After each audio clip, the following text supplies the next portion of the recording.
നിങ്ങൾ ലോകത്തിൻ്റെ ഏതൊരു ഭാഗത്ത് പോയി നോക്കിയാലും അത് GCC കൺട്രികളിൽ മുഴുവനും, ഇനിയിപ്പോൾ ആഫ്രിക്കൻ കൺട്രികളിൽ ആയാലും യൂറോപ്യൻ കൺട്രികളിലായാലും ഏഷ്യൻ കൺട്രികളിൽ ഏത് ഭാഗത്തായി പോയി നോക്കിയാലും ഒരു പള്ളിയിൽ കുറച്ച് ആളുകൾ നിസ്കരിക്കുന്നുണ്ടെങ്കിൽ അവർ തലമറച്ചിട്ടുണ്ടാകും. ഇസ്ലാമിൻ്റെ ഷിആറാണത്. ഓരോ നാട്ടിലെ ജനങ്ങൾക്ക് അവരെ തിരിച്ചറിയുന്നതിന് വേണ്ടിയിട്ട് പ്രത്യേക തലപ്പാവുകളുണ്ട്. ഇനി അതുമല്ല, ഓരോ കോളേജുകൾ, ആ കോളേജിൽ നിന്ന് ബിരുദധാരികളായി ഇറങ്ങുന്ന ആളുകൾക്ക് അവരുടേതായ തലപ്പാവുകളുണ്ട്, അല്ലേ? ഇപ്പോൾ അൽ അസ്ഹർ യൂണിവേഴ്സിറ്റിയിൽ നിന്ന് ബിരുദെടുത്ത ആളുകളുടെ തലപ്പാവ് നിങ്ങൾ കണ്ടിട്ടുണ്ടാവും. ഒരു ചുവന്ന തൊപ്പിയും അതിൻ്റെ സൈഡിൽ വെളുത്ത തലയെ കെട്ടും. ഒമാനികൾക്ക് അവരുടെ തൊപ്പിയുണ്ട്. ഖത്തറിൻ ആളുകൾക്ക് അവരുടെ തലപ്പാവ് ഒരു ചുവന്ന നിറത്തിലുള്ള ഖത്ര.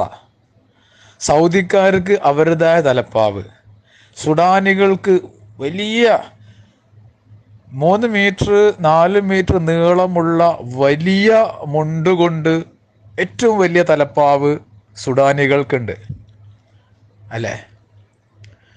അതേപോലെ UAE ആളുകൾക്ക് അവരുടെ വെളുത്തൊരു തലയെക്കെട്ട്, നല്ല ഭംഗിയിലുള്ള തലയെക്കെട്ട്. അപ്പോൾ ഓരോ നാട്ടിലെ ജനങ്ങൾക്കും തലയെക്കെട്ട്. ഇപ്പോൾ നമ്മുടെ നാട്ടിലെ ഫൈസികൾക്ക് തലയെക്കെട്ടുണ്ട്, സക്കാഫികൾക്ക് അവരുടേതായ തലയെക്കെട്ടുണ്ട്. ഇതൊക്കെ എന്ന് പറഞ്ഞാൽ ഇസ്ലാമിൻ്റെ അടയാളങ്ങളാണ്. അവരെ മുഖത്ത് നോക്കിയാൽ ആ ഒരു ഈമാൻ തുളുമ്പുന്ന തഖ്വയുള്ള മുഖം. നേരെ മറിച്ച് വഹാബികളോ, അസ്തഗ്ഫിറുല്ലാഹ്, ഏതെങ്കിലും ഒരു ലോകത്ത് ഇതേപോലുള്ളൊരു വെട്ടി ശരിയാക്കാത്ത താടിയും തലമറക്കാത്ത ഒരു കൗമ, അസ്തഗ്ഫിറുല്ലാഹ്, ആലോചിച്ച്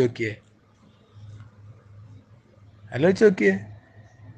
ഇവിടൊക്കെ ഗൾഫ് രാജ്യങ്ങളിൽ മെമ്പറയിൽ കയറി ഖുത്ബ ഓതുന്ന വ്യക്തി ഒരു കന്തൂറടും, അതിൻ്റെ മേലെ ഇവിടുത്തെ ആളുകൾ ഉപയോഗിക്കുന്ന ഇവിടുത്തെ ട്രഡീഷണൽ ഒരു ഡ്രസ്സുണ്ട്, ഒരു കോട്ട് പോലെ. അതിൻ്റെ പേര് എനിക്കറിയില്ല. കറുപ്പ് കളറുള്ള വലിയ കസവ് കൊണ്ടൊക്കെ തുന്നിയ ഒരു അതിൻ്റെ മേലൊരു കോട്ട്. പിന്നെ നല്ല തലപ്പാവല്ല, അവരുടെ ഏതൊരു മലയാളി ആയാലും ബംഗാളി ആയാലും ഏതൊരാളായാലും ഇവിടുത്തെ ആ ഒരു ഖത്ര അതിട്ട് അതിന് മേലെ അറബികൾ വെക്കുന്ന ഒരു വട്ട് വെക്കണം. ഏതൊരാൾ മെമ്പറയിൽ കയറുകയാണെങ്കിലും, അല്ലെങ്കിൽ പള്ളിയിൽ ജമാഅത്തായി നിസ്കരിക്കുമ്പോൾ ഇമാമ് നിൽക്കുന്ന ആള് ഇവിടുത്തെ ട്രഡീഷണൽ വേഷം അവർ ധരിച്ചിരിക്കണം. എല്ലാ ഇമാമിനും ആ വേഷമാണ്, അറബികളുടെ വേഷമാണ്, അല്ലേ? നേരെ മറിച്ച് വഹാബികളോ, ഇത് സുഹൃത്തുക്കളെ, ഇത് ഇസ്ലാമല്ല. ഇത് ഇസ്ലാമിനെ കരിവാരി തേക്കുന്നതിന് വേണ്ടി യഹൂദി നസറാണികൾ ഉണ്ടാക്കി അവരുടെ ബി ടീം പാവപ്പെട്ട അറിവ് കുറഞ്ഞ പാവപ്പെട്ട മുസ്ലിങ്ങളെ ഇസ്ലാമിൽ നിന്ന് വ്യതിചലിപ്പിക്കുന്നതിന് വേണ്ടിയിട്ട് ഒരു നാടകം കളി എന്ന് മാത്രമേ ഇതിന് പറയാൻ കഴിയുള്ളൂ.